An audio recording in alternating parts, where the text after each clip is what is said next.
සුබම සුබ දවසක් වෙන්න එක ප්‍රාර්ථනා කරනවා මගේ ආදරණීය යාළුවෝ හැමෝටම. ඉතින් අද මොකද්ද මේ කතා බහට ලක් කරන්න යන්නේ? බෝනස් එක. බෝනස් එක ගන්න පිළිවෙල කොහොමද කරගන්නේ කියන කාරණාව. ඔයගොල්ලෝ දකින්නද ඊයේ පෙරේද දවසක මට අර සක සහෝදරියක් දාලා තිබුණා මැසේජ් එකක්. කමල් අයියේ ඔයාලා කියන රෙඩ් වල් කරන්න ගිහිල්ලා මට ඇඳිවත පිටින් ගෙදර යන්න උනායි කියලා. හරි? ඔයාලා එක එක නම්බර් දුන්නාට අපිට කතා කරලා වැඩක් වුණේ නැහැ කිසි පිටක් ලැබුණේ නැහැ කියලා. ඉතින් මනේ මන්ද යාට මොකවා වුණාද කියලා මම නම් දන්නේ නැහැ. හැබැයි මෙන්න ඉන්නවා කෙනෙක් සම්බන්ධ කරලා පෙන්නනවා ඔයාලට එයාට අපි කොහොමද කිව්වේ මොකද්ද කරගත්තේ කියන එක අපි යාගේ හඬින් අහලා බලමු. හරිද? එතකොට එයාට මේ වෙද්දි බෝනස් එක ලැබුණාද? එයාට ඇඳිවත පිටින්ම ලංකාවට යන්න වෙලාද කියලා එයා කියයි. බලමු අපි.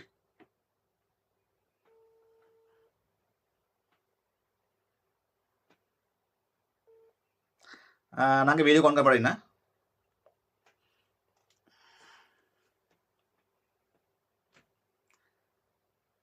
nange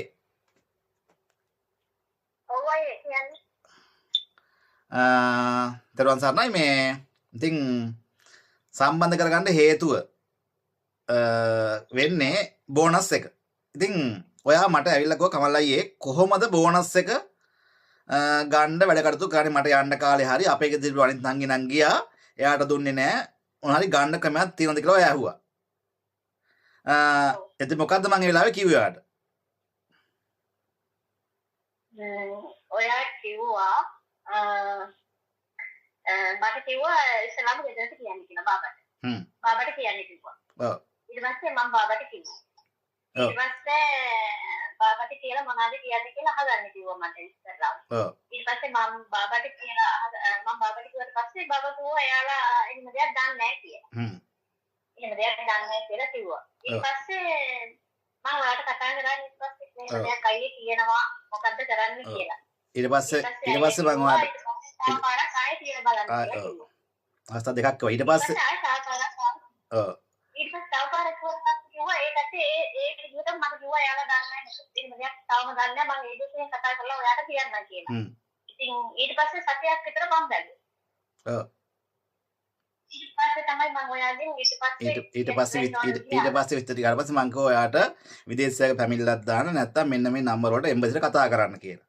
කතා කරලා තමන්ගේ ඇග්‍රීමන්ට් එක තමන් ගාව තියෙනවද කියලා ඇහුවා. ඊට පස්සේ ඇග්‍රීමන්ට් එක ඔයා ගෙන්න ගත්තා ඒජන්සි එකට කතා කරලා ඇග්‍රීමන්ට් එක තිබුණ නෑ මුලින් ඔයා ගාව. ඊට පස්සේ ඇග්‍රීමන්ට් එක ගෙන්න ගත්තා. ඒජන්සි එක දුන්නේ නෑ මම ගෙදරට කතා කරලා තමයි ඇග්‍රීමන්ට් එක කොහමද ගෙන්න ගත්තා. ගෙන්නගෙන ඉවරලා ඔයා ඒකේ තියෙනවද කියලා මගෙන් ඇහුවා. මම ඊට පස්සේ කිව්වා ඔය එක තියෙනවා. බය වෙන්න දෙයක් නෑ. ඔයාලට කතා කරන්න පුළුවන් කියලා. ඊට පස්සේ ඔයා එම්බසිට කතා කරන්නේ නේද? එම්බසිට කතා කරන්නේ නේද? එම්බසිට කතා කරන්නේ. ඔව් එම්බසිට කතා කරා. කතා කරලා අපේ ඒ සම්බන්ධතාවය ගොඩනගලා දුන්නා. ඒ මිස් එක කතා කරන්න කියලා දීලා ඔයා ඒ විදිහට කටයුතු කරගෙන ගියා. ඊට පස්සේ මොකද්ද කිව්වේ එම්බසියෙන් ඔයාට? එම්බසියෙන් ඉස්සෙල්ලා මම මිස් කෙනෙකුට කතා කරේ. මට මම නම නම් හරියට මතකයි. ආයිෂා මිස්. ඔයා යන්න සති 3ක් කියලා මට කතා කරන්න කිව්වා. බඩු ටික දාන්න කිව්වා ඉස්සෙල්ලා ළඟ තියෙන බඩු ටික දාන්න කිව්වා. ළඟ තියෙන බඩු ටික දාලා යන්න සති 3කට කල්පියා කතා කරන්න කිව්වා. හදිස්සිය ටිකට් එක දැම්මොත් ටැග් ගාලා මට කෝල් එකක් දෙන්න කිව්වා. ඔව් මොකක් කරේ ඔයා මොකක් කරේ එයාට ෆෝම් එකක් පුරලා විස්තරයක් ලියලා යවුවා නේද? ඔව් ෆෝම් එක ඊට පස්සේ මම කිව්වා මේ විදිහට ඔයාගේ පාස්පෝර්ට් කොපි මෙහි තියෙන මේ අකාමැකේ කොපි එකක් තේරම ෆොටෝ ගහලා එයාට එවන්න කිව්වා. ඒ කියන්නේ ඉල්ලීම් කරලා ඒ පිළිබඳව ඉල්ලීමක් කරලා එම්බසියෙන් එහෙමනේ කිව්වේ නේද? ඉල්ලීමක් කරලා දෙන්න කියලා කිව්වේ නේද? ඔව් මම එහෙමත් කියලා ඇවිල්ලා. මම මෙහෙම මම අවුරුදු දෙක මේක අපේ ගාව වැඩ කරා. මගේ බෝනස් එක ගන්න මට ෆෝන් කරන්න කියලා. මම එහෙමත් අර ඔයාලගේ උපදෙස් අනුව මම එහෙම කරා. ඊට පස්සේ ඔයාට ඊට පස්සේ මොකද එම්බසියට දුන්නාට පස්සේ එම්බසිය මොකද කිව්වේ කතා කරාද ගෙදරට කොහොමද කරේ? මොකද අයියා? එම්බසියට ෆැමිලි කරාට පස්සේ එම්බසියෙන් ගෙදරට කතා කරාද කොහොමද මොකද උනේ? එම්බසියට කතා කරාට පස්සේ එම්බසියෙන් මම ටික දවසක් මම බලාගෙන ඉන්නේ මොකද වෙන්නේ කියලා. ඊට පස්සේ ටික දවසකින් බාබට කෝල් කරලා තිබ්බා මෙන්න දෙයක් ඔයාගේ වැඩකාරී මෙන්න දෙයක් ඉල්ලනවා මොකද්ද ඔයාලා කරන්න කියලා. ඊට පස්සේ බාබා මට කතා කරලා මගෙන් අහුවා මොකද්ද මේ කියලා. ඊට පස්සේ මම කිව්වා බාබා මම ඔයාව දැනුවත් කරා ඉස්සරලා. ඊට පස්සේ මේක මගේ ගෙදරින් තමයි මම මගේ මහත්තයා තමයි මේ විදිහට දාලා තියෙන්නේ කියලා මම ඒ පැත්තෙන් එහෙම කරා. ඒ කියන්නේ මම මේ මගේ ඇඩක් බේර ගන්න ඕන නිසා. ඔව් ඒ කතාව එම්බසිමුත් කියලා තිබුණානේ ඔයාලට. එහෙම කියන්න කියලා තිබ්බනේ. ඔව්. ඒ කියන්නේ කියන්නේ අපිට වෙන කරදරයක් එක්ක අපි පොඩ්ඩක් බේරිමුට ඒ කියන්නේ හැමදේම බේරිමු කරගන්න ඕන නිසා එහෙම කරා. ඔව් ඊට පස්සේ මොකද කිව්වේ බාබා ඊට පස්සේ කතා කරලා පස්සේ මොකද කිව්වේ ඔයාලට දෙන්නම් කියලා කිව්වද බාබා ඊට පස්සේ කිව්වා ඔයාට මෙහෙම දෙයක් තියෙනවා මම දැනගෙන හිටියේ නෑ මං කිව්වා බාබා මං ඔයාව දැනුවත් කරා ඉස්සරලා ඒක ඔයා මට ප්‍රතිචාරයක් දුන්නේ නෑ මේක මගේ අයිතියක් මේක මට අනිවාර්යයෙන් ලැබෙන්න ඕන දෙයක් ඒ කියන්නේ ඔයාලගෙන් වැඩිපුර නෙමෙයි ඉල්ලන්නේ ඔයාලගෙන් අපිට ගන්න ඕන දේ විතරයි මම ඉල්ලන්නේ කියලා මම මෙහෙම එයාට පැහැදිලි කරලා දුන්නා ඊට පස්සේ කිව්වා හරි මේ මම දන්නතු ඉතියේ ඊට පස්සේ ඔයාටයි මට එන්න කියලා තියෙනවා මෙහෙම ඔය අමාන්‍යකටද මොකක්ද අමානකට කම්කරු කාර්යාලය අමාන කියන්නේ කම්කරු කාර්යාලය තිබුණා ඊට පස්සේ ඒ දවසේ ගියා මම බාව මාව එතන ගියා ඔව් ගිහිල්ලා එතකොට එතන එම්බසින් ඇවිල්ලා හිටියද එම්බසින් ඇවිල්ලා හිටියද එතන එම්බසින් ඇවිල්ලා හිටියද එම්බසින් ඇවිල්ලා හිටියද එතන එම්බසින් ඇවිල්ලා හිටියද ඔව් මම කවුද කියන්නේ නම් දන්නේ එතන හිටියයි කියන්නේ ලංකාවේ සර් කෙනෙක් හිටියා ඊට පස්සේ තමයි එයා තමයි ඒ තේරම මට කරලා දුන්නේ මොකද්ද දුන්නේ එතනින්ම මට කිව්වා සතියට ගන්න එපා ඔයාගේ කපේට කියලා බෑග්වත් එතනින්ම දාන්න එපා ඊට පස්සේ එතනම බෑග්වත් තිබ්බා එතනම බෑග්වත් තිබුණා ඊට පස්සේ මම රිසිට් එකක්වත් අරන් ගියෙත් නෑ ඊට පස්සේ බාබා කිව්වා රිසිට් ඕනේ ඒ සර් කිව්වා ඔයාට රිසිට් ඕනේ ඔයා දාපු සල්ලි දාපු මේක කැටි මෙයා කම්පියුටර් ගහපුවම ඊට පස්සේ එතනම ගිහින් සල්ලි ටික දාලා හරි ඉතින් ඔන්න පැහැදිලි කාරණාව. ඉතින් ඔහොම තමයි මුදල් ලබා ගැනීම සිද්ධ කරේ මේ විදිහට. ඉතින් කරදරයක් උනේ නැහැ. තමන්ට ප්‍රශ්න මුදල් මේ විදිහට ලැබිලා තියෙනවා. දැන් මේ මාසේ අන්තිමට යන්නත් සූදානම්ෙන් තමයි ඉන්නේ. ඉතින් හැබැයි කිසිම දෙයක් කිව්වේ නැහැ බාබා. කිසිම දෙයක් ගන්න නැහැ කියලා තමයි කිව්වේ. එතන කිසිම දෙයක් කිව්වේ නැහැ. අදටත් බාබා හරි කැමතියි මට ආයෙත් එන්න කියලා තියෙනවා මට ආයෙත් එන්න කියලා තමයි තියෙන්නේ. ඔව්.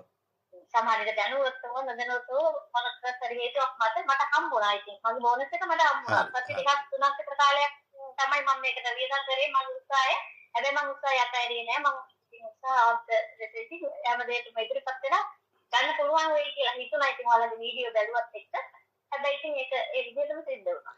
හරි. ඉතින් බොහොම ස්තුතියි නංගි. ඉතින් වැඩේ යන පිළිබඳව සාර්ථකයි. ඉතින් ඇත්තටම වැඩ රාජකාරී අතරේ මේ විදිහ විස්තරයට සම්බන්ධ වෙච්ච පෙරද බොහොම ස්තුතියි. ඉතින් ඕක කියා ගන්න ඕන තිබ්බා. මොකද මට ගොඩ දෙනෙක් අර කියනනේ මෙහෙම ලැබෙන්නේ නැහැ කියලා. ඉතින් ලබා ගන්න පිළිල තමයි කිව්වේ. ඉතින් බොහොම ස්තුතියි නංගි. ඉතින් රාජකාරී කරගෙන පරිස්සමෙන් ඉන්න. යන ගමන සාර්ථකත්වයෙන් ගෙදරට යන්න කටයුතු කරන්න. ඉතින් බොහොම පිං. හොඳේ. හැබැයි ඔයාලගේ වීඩියෝ වලින් තමයි අපි විදේශ සඳ තව ඔය කිතරගේ වීඩියෝ බලලා අපි ගොඩක් ධෛර්යවත් වෙනවා ඇත්තට මේක කියන්න ඕනේ. ඒ කියන්නේ හැම කෙනාගේම වීඩියෝ බැලුවා මම හැම කෙනාටම කතා කරා මේ සම්බන්ධව. හැබැයි ඒ වගේම එම්බසි අයත් ගොඩක් උදව් කරා. ඉතින් එතෙන්ටත් මම ඉස්තිවත් වෙන්න ඕනේ. ඉතින් ඇත්තටම කමලේ ඔයාලා නම් මේ කරන කාර්යය ඇත්තටම අපිට ලොකු ගොඩක් ඉතින් වටිනවා කියන්නේ තමයි අවසාන වතාවටත් කියන්න තියෙන්නේ. හරි රංගි. හරි. ඉතින් බොහොම ස්තුතියි. ඉතින් සම්බන්ධ වුණාට බොහොම ස්තුතියි රංගිද. බුස්සන්නයි. ඉතින් ඔබට පැහැදිලි ඇති කාරණාව. ඒ සහෝදරි කොහොමද බෝනස් එක ගන්න කටයුතු කරේ කියන එක.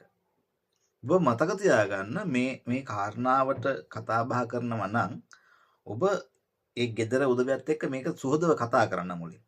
දෙන්නේ නැත්තම් ඔබගේ බඩු මුට්ටු ටික එහෙම ලංකාවට ඉස්සලා දාන්න. ඒවා කතා කරලා තියාගන්න ඉන්න එපා. ඒවා දාන්න. දාලා ඔබට පුළුවන් එම්බසියට කතා කරන්න. ඔබට නම්බර් හඳුන්වා දීලා තියෙනවා. එම්බසියෙන් දැන්. අනේ නම්බරට කතා කරන්න. කතා කරලා කියන්න මට මෙන්න මෙහෙම මගේ මේ කාරණාවට මැදිහත් වීම කරන්න. මට මගේ නිමාඩු වැටුප ලබා ගන්න මැදිහත් වෙන්න කරන්න. මම දැන් කාල සීමාව මෙන්න මේ වගේ කාලයක් තව මට යන්න තියෙන්නේ. ඊට පස්සේ ඒගොල්ලෝ බාර ගන්නවා වැඩි. ඔබගෙන් ලිඛිතව සටහනක් ඉල්ලයි. ඔබට පුළුවන් එක ලියලා WhatsApp හරහා ආයතනයට දෙන්න. ඊට පස්සේ ආයතනයේ අදාළ කාරණාව ලිඛිතව ඒගොල්ලෝ වගකීම් බාර ගන්නවා. ඊට පස්සේ ඒවා අමාලයකට දීලා අමාලයකින් තමයි සමහරවල් කතා කරන්නේ හාම්පුතාට. ඒ කතා කරලා මේගොල්ලෝ කියන මේ දිනේට එම්බසි මේ අමාලයකට එන්න. එතකොට අමාලයකට ගියාට පස්සේ ඒගොල්ලෝ මේ රටේ නීතිය තමයි ක්‍රියාත්මක වෙන්නේ එතන. මේක මේ රටේ නීතියක්. පැහැදිලි තේරුම් ගන්න. මේ රටේ නීතියානුකූල කාරණාවක් තමයි මේ නිමාඩු වැටුප කියන එක. ඉතින් ඔබ මේ අපේ වීඩියෝ පෙන්නලා ඒගොල්ලොත් එක්ක රණ්ඩු කරගෙන නෑ කොහොමද මෙහෙම කියන්නේ මෙහෙම දෙනවනේ එහෙම ගන්න බෑ. ආයතන උනත් ලංකාවෙත් තියෙනවා ETF EFF ගෙවන්නේ නැති ආයතන. ඒවා කටයුතු කරන්නේ නීතියානුකූල. කම්කරු ආයතන වල ෆැමිලි දාලා නඩු දාලා තමයි ඒවා ලබා ගැනීම කරන්නේ. ඒ වගේ තමයි මෙතනත් සිද්ධ වෙන්න ඕනේ. අනෙක තමයි මේ අපි මේ හාමුදුරුවන්ට දොස් කියන්න බෑ. ඒගොල්ලෝ දන්නේ නැහැ. හේතුව තමයි මෙතෙක්කල් මේ ඒජන්සි කරුවන් ඕගොල්ලොන්ව වික්කේ ඕගොල්ලොන්ට ලබා දුන්න ගෙවල් දුන්නේ මේ කාරණාව නොකිය. ඒගොල්ලෝ කිව්වේ ඒගොල්ලොන්ගේ ඇග්‍රීමන්ට් එකේ විස්තර ටික. ඕගොල්ලොන්ගේ මේ නීති අනුකූල රාජතාන්ත්‍රිකව තියෙන මේ ඇග්‍රීමන්ට් එක නෙමෙයි ඒගොල්ලෝ හාමුදුරුවන්ට පෙන්නුවේ. ඒකයි මෙතන අවුල තියෙන්නේ. පිලිපීන විතරක් තියනවා කිව්ව ඒක නිසා පිලිපීන මේට කලින් මේ අපි මේ දැන් තත්ත්වයටපත් වෙන්න කලින් පිලිපීන මේට කලින් මේ වැඩේ කරා. ඒක තමයි ඒගොල්ලෝ පිලිපීනයට තියනවා කියලා අපිට නෑ කියලා. තේරුම් ගන්න. ඒක නිසා විශේෂයෙන්ම ඔබ ඇග්‍රීමන්ට් එකක් ඔබ අතට ගන්න. ඔබ රට එනකොට තිබුණ ඇග්‍රීමන්ට් එකේ තමයි මේ කාරණාව තියෙන්නේ. එහෙම නැත්තම් ඕන අවුරුද්දෙන් දැන් අවුරුදු ගාණක් ඉන්න කෙනෙක් නම් ඔබට පුළුවන් අවුරුදු දෙකෙන් දෙකට ඔබ ඉන්ෂුරන්ස් කරන්න යනකොට ඇග්‍රීමන්ට් එක ගන්න ගිහිල්ලා. එම්බසිට ගිහිල්ලා ඇග්‍රීමන්ට් එක ගන්න. දැන් අරන් දෙනවා. ඊට පස්සේ ඒක හාමුදුරුවෝ පෙන්නන්න. එතකොට ඒගොල්ලෝ දැනුවත් වෙනවා. ඒ කාරණාව. ඒකට රණ්ඩු කරගෙන අනේ මම හිටි ගමන් මේ අඳුම් පිටින් පැටවුවා අනම්මනම් අපිට කියන්න එපා. අපි කියන්නේ ඔයගොල්ලන්ට මේ ගන්න පාරක් පෙන්නන්න අපි. ඒ පාරේ හරියට ගියොත් ගන්න පුළුවන්. ඉතින් ඔන්න ඒ කාරණාව කිව්වා. ඉතින් සතුටුයි ඇත්තටම. අද මේ වෙද්දී අපිට සතුටු තියෙන්නේ. අපිට වෙන මොකුත් නැහැ මේක. අපිට තියෙන සතුටක්. ලංකාවට අසීමාන්තික මුදලක් ලබා ගන්න මැදිහත් වීමක් වුණා අපි. මේ සෝෂල් මීඩියා ක්‍රියාකරුවන්. ඒ තුල තමයි ඔබට මේක ලැබෙන්නේ. ඔබට දැන් ලැබෙනවා. ඒ හරහා ලංකාවට ලොකු මුදල් උල්පතක් මේ වෙද්දීන් පෑදිලා තියෙනවා. මේව මගහැරලා තිබුණු දේවල්. මැදිහත් වුණ නැතු දේවල්. අද හැබැයි නීති අනුකූලව මැදිහත් වීමක් වෙනවා. ඉතින් අපිට තියෙන සතුට එතන. අපිත් එක්ක රණ්ඩු කරගන්න එපා. අපි ඔබට ලබා දීලා තියෙන්නේ ඔබට අපිට කියලා දීලා තියෙන්නේ ඔබට ලැබෙන්න තියෙන දේ පිළිබඳව ඒ පිළිබඳව මගහැරලා තිබුණ නිසා අපි ඒ ගැන මතු කරලා අදාළ තැන් වලට කෑකොස්සන් ගහලා ලිඛිතව ලියලා යන්නේ අපි ඒ කාරණාව කරා. දැන් ඔබට තියෙන්නේ ඒකට ඔබේ මැදිහත් වීම කරගන්න. එතකොට ඒ කාරණාව හරියට සාර්ථක කරගන්න පුළුවන්. ඉතින් පැහැදිලි ඇතිනේ. ගිහින් එන්න. ඔයාලා හැමෝටම සම්මා සම්බුදු සරණයි.